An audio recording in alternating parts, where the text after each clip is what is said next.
How's it going, guys? I'm the host of the Southern Wesleyan University Coaches Show. Today we have the head coach of the softball team, Coy Atkins. How's it going, Coy? Hey, Matt. Nice to be here. Glad to have you here. Coy, we're 14 games into the season. Give us an update where you guys are at. You're 3-11 to start, not where you want to be, right, record-wise, but how's the team feeling? I think the team feel is very positive. Some of those games early on, we made quite a few mistakes that really we kind of beat ourselves more than an opponent beating us. And actually, one thing I do want to mention, all 14 of those games have been away from home, with 13 of them being true road games. So we have our home opener this Saturday, so obviously there's an excitement about that. And then I believe we're pretty much even the rest of the way, maybe like 18 at home, 18 on the road. So we would like to have a few more W's than we have, but we've gotten better. We've worked some things out, especially defensively, which I know we'll talk about in a little bit. But a good positive feel, honestly. Yeah, you mentioned some mistakes, and defensively, I mean, you guys are fielding 900, which means 1 out of every 10 chances you guys are making an error. And also that points to a third of the runs you guys have allowed have been unearned. If you change those numbers even a little bit, I mean, that 3 wins turns to 6 or 7 wins, and the season starts off different. So what do you guys need to adjust defensively to be more competitive? I think mainly is just, and Coach Hohalter and myself at practice have really been working on just trying to keep the players focused, and we've implemented some different drills, just staying focused for a whole game, for 2 games, as all of our games are double headers. But just really simple. We're capable of making the plays, and we both thought that defensively was probably going to be our strength coming into the season. It's ironic how it's turned out, but we've moved a couple players around position-wise where we think, most importantly, our team's better, but we also feel like the individuals we've moved are more comfortable. So we're not even a third of the way through the season. You still have more than 30 games left. What adjustments do you guys have to make? Obviously defensively, but mentally, what do you guys have to do to be competitive the rest of the season? Well, I think the word you just said, competitive, and one thing that we're learning how to do is to truly compete. Just going through the motions and going to practice every day and those types of things doesn't necessarily mean you're competing. So we're learning how to compete, and that's very important to establish a foundation of a program is to have competitive players.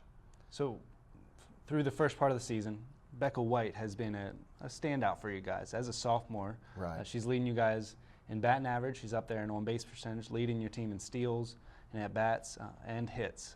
She's second in the conference in steals as well. Beyond what she can do on the field, what does she bring to your team? Becca is, although she is a sophomore, she played, I think, in every game last year and probably started in all but maybe 1 or 2. So she brings a lot of experience. But Becca's one of those just athletes that you can do a lot with. It really gives you a lot of options at the plate. A lot of her hits are infield hits where she just is purely using her speed to get on base. And, I always say it's a great thing when you have a player that's high in anything in stolen bases because that means they're getting on base. What we've got to work on is behind her and getting more people driving her in. But I would also mention Becca's been a huge bright spot, but Hunter Hoskins has as well been a bright spot. She had a streak that was just ended last Thursday where she'd thrown 24 innings in a row without an earned run. So that's very difficult to do. Yeah, and that's one place that Hunter Hoskins is a pitcher, and one place softball is different than baseball. You were telling me that softball has a smaller pitching staff. You guys have 4 pitchers that are active, and Hunter Hoskins is carrying a load for your team. She's thrown 40-some innings on 9 appearances through the first 14 games. So it's awesome that she has those streaks where she's doing her job. Right. And the challenge is for your team to pick that up behind her.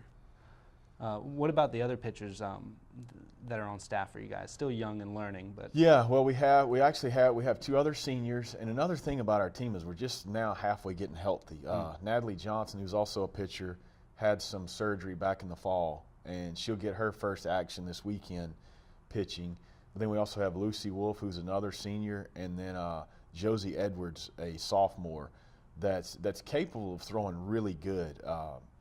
Again, we've just got to get where we want to compete from the first pitch to the last pitch. But we're very capable of doing well. It's just getting these guys to believe it and then going out on the field and carrying out that plan.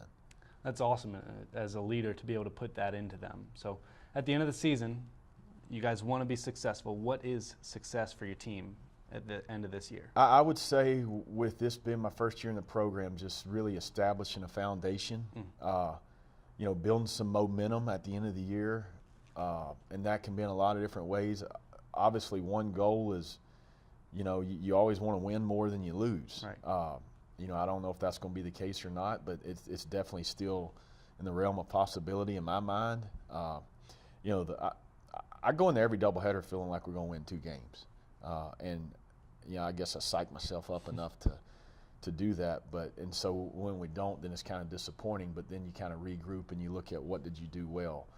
So I don't want to lose that bar that's set, but I do want us to get closer to reaching it for this to be a successful, not only season, but successful team, to build a foundation of a successful program. But I think, a huge thing would be making the conference tournament, because that would be, the first NCAA postseason for the softball program. So I think that would be a small step. I think it's very doable.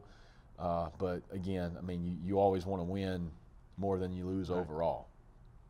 Well, we wish you guys the best of luck. We look forward to watching you guys compete this year. So thanks for coming out today. Okay, thank you, Matt.